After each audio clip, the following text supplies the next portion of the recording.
not there anymore.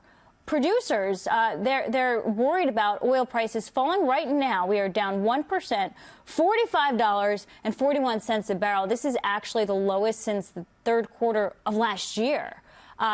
In October, we had prices high. We're down 40% from October. So the issues are sustained oversupply, along with some other issues really impacting the price of crude oil. We're going to bring in our next guest here. His name is Rob Thummel. He is the portfolio manager for Tortoise, which has $21 billion in assets under management. And Rob, thanks for joining us. Are low oil prices a good thing or a bad thing, in your opinion?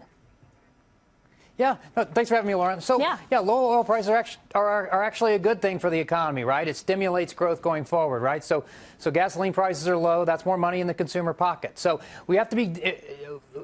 We don't want oil prices to go too low, though. That can be dangerous because then there's not enough capital investment for future oil in the future to be produced. And so oil prices are getting to that level where they're dangerously too low. And so we think that oil price will go up from here, and that will be supported by lower oil inventories. Where's the bottom then?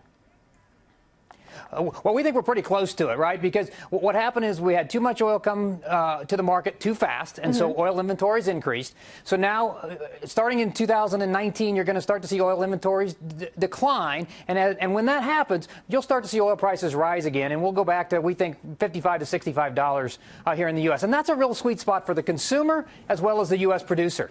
So the oil companies then are making enough money from the price of a barrel of oil where they can continue to invest and find new sources of oil to get it to market?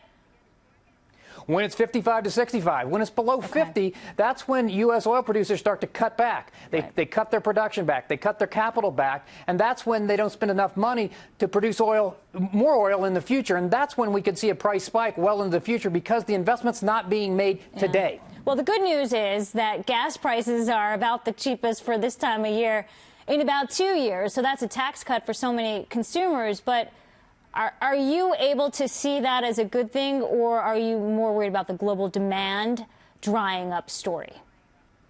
No, we see it here at Tortoise. We see that as a good thing. Actually, there used to be, we actually think it's kind of a misperception. So historically, yes, low oil prices sometimes signal that, you know what, maybe there was a pending recession.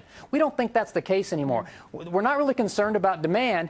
Really, the problem and why oil prices are so low is because we just have too much supply. So low prices actually boost a lot of companies like refiners. Energy infrastructure companies are a great way to be investing in these type of environments where you can get high current yields. And so we actually think the energy sector is a great place to be looking at if you're an investor. And then obviously your